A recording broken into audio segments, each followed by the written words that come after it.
This week, I was having a conversation with a friend of mine, and during this back and forth conversation, there was one thing that got brought up that has left me thinking quite a bit, actually. I spent the better half of the last week thinking about this really simple question, but when my friend had posed this question to me, it left me stirring. It left me thinking about a lot, which then led to a lot of other conversations between Nathan and I.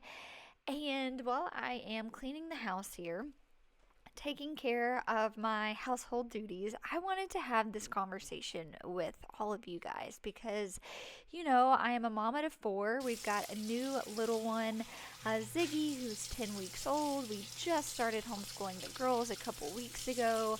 I've been trying to balance this work dynamic with this home dynamic, and I've honestly just kind of retreated into the house a lot, which has left this massive shift. And I've been really just trying to mentally be in the best place I can for this shift. But I'll say what's happened over the course of a few weeks, a few months now actually, is that I've begun to enjoy these things that I once disliked, like cleaning the house, like cooking dinner, like not just filling my day with busyness that's unnecessary and filling my day with things that actually matter. And so while I was having this conversation with my friend back and forth, she asked this simple question. And the question was, well, aren't you tired?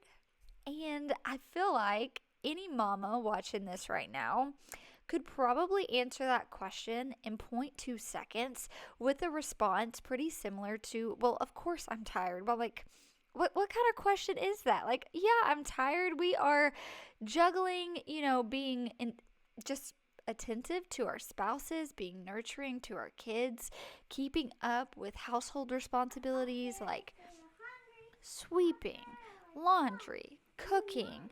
For us, it's homeschooling, taking care of a baby. Like, I think for each of us, there'll be various different lists of things. But for most of us mamas, we are tired. We are very tired.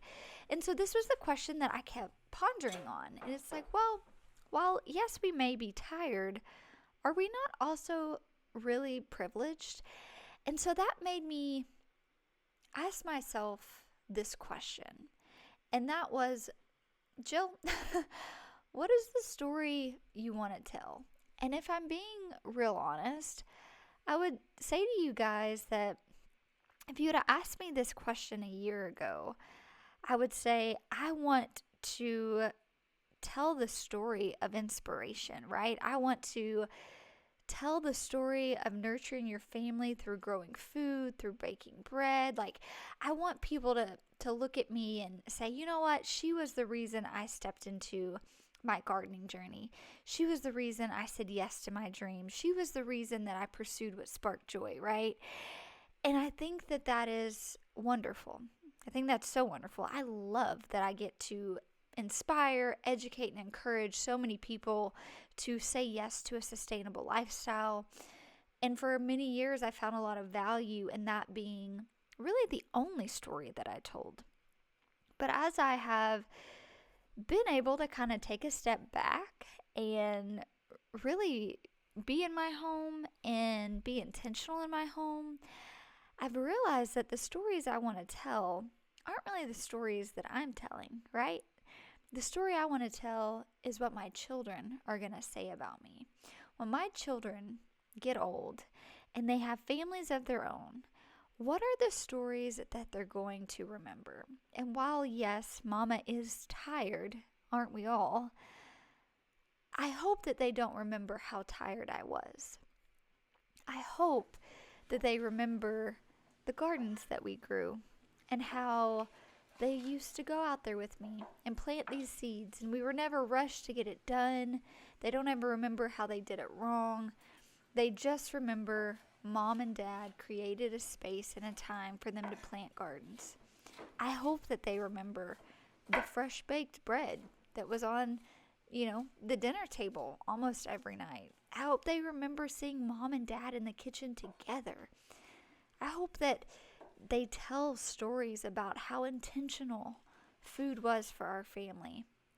and how we decided to say no to the busyness and kind of step back in time, if you will. I've noticed that the more we're slowing down and the more we're saying no to things, the more different we become, right? Because we live in a culture and a society that tells us being busy is what's normal. And while we are busy, I'd rather be busy preserving food for my family. I'd rather be busy homeschooling my kids. I'd rather be busy spending an hour to 2 hours cooking a home-cooked meal to then sit and enjoy with my kids.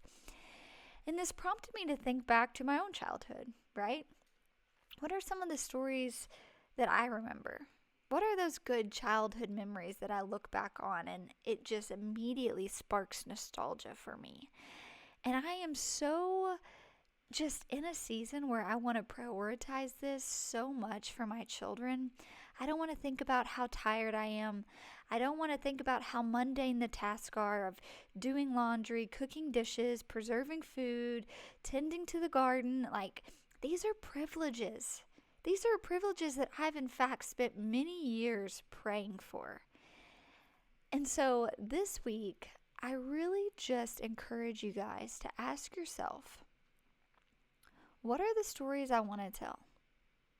And shift your perspective from being tired, from not finding joy in these everyday homemaking tasks, and ask yourself, what are my children going to look back on one day and remember? And when you sit down and you ask yourself these questions, my goodness, you guys, it will put so many things into perspective. You shift that mentality of, man, I'm so tired. I don't know if I can get through the day-to-day grind. Like, do I really have to fold another load of laundry? Like, why are we going through so much laundry? You shift that perspective to, wow, I get to teach my kids that while we are just folding a load of laundry, this is a very valuable task and just homemaking chore that God has given me the privilege to do. And so I found myself this week having those conversations with the kids of like, wow, it's a joy to be able to learn with you guys. In fact, Nathan was doing school with the girls and Charlie had taught Nathan a new thing that he, of course, learned in childhood but didn't quite remember. And he made the comment, Charlie, I love that you are teaching me to relearn things that I have forgotten. And I feel like a lot of the skills that we're doing, right, on this homestead and farming journey that we're on, they're skills that I learned from my parents, from my grandparents. I grew up, caning with my papaw, tending to his garden. And we're coming back to this in so many ways. And we get to teach our kids these traditions. And it's just so, so special. All right, so we have been ripping out all of our summer crops. So many tomatoes.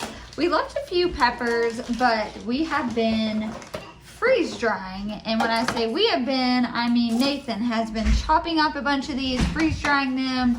We use them a lot for our winter recipes, chilies, soups, things like that. So I'm actually just gonna have a half gallon here, drop an oxygen absorber in here. We're gonna load this thing up.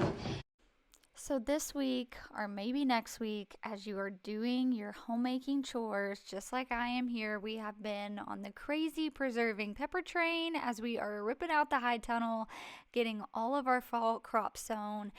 And when you feel tired, because it's normal, we do all feel tired, especially given, certain seasons that we're in. But maybe when you feel tired and maybe when you look at what someone else is doing, right, and you ask yourself, how are they able to do all of that? How do they have that? How do they have it so together? When those moments creep in and you ask yourself that, maybe insecurity starts to creep in, I really just encourage you all to shift your perspective and know that our jobs, what we're doing, the dishes, laundry, tending to the garden, changing dirty diapers, just remember how valuable that is, and remember that one day you are writing a story that one day your children will tell. And coming from someone who has written a lot of stories, I've written a few books, I've poured my heart and soul into them, and they're teaching and educating so many people, and I love that. But there is no greater book I'd rather write, And no greater story I'd rather write than the one that my children get to tell one day, that they get to pass down to their kids, and then they pass it down to their kids. And it just is such a privilege. I keep coming back to this word because I feel like with homeschooling and with adding on these different things, you can feel overwhelmed. You can be very tired. And when I was talking to my friend and I told her, what a privilege that I get to be with my children every day and teach them. Every new thing they learn, I get to celebrate that with them. Every new challenge, I get to encourage them to overcome. Like, I am not missing out on any part of my children's life.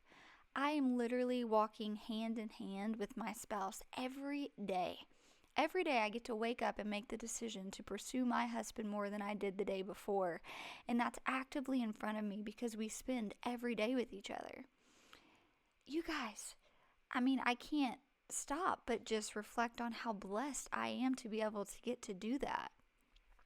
And so this has been something that has just been so weighing on my heart, to shift that mentality from being tired to thinking about the story you're writing that your kids get to tell one day. It's just been so encouraging to me, especially as we are navigating new seasons. And so I hope that as you all are maybe navigating new seasons yourself, maybe you're getting a little burnt out in the day-to-day homemaking routine, no matter what those duties, involve. I just hope that you will think about this conversation, ponder on it a little bit yourself, and I think you'll be surprised the shift in your mindset that starts to take place.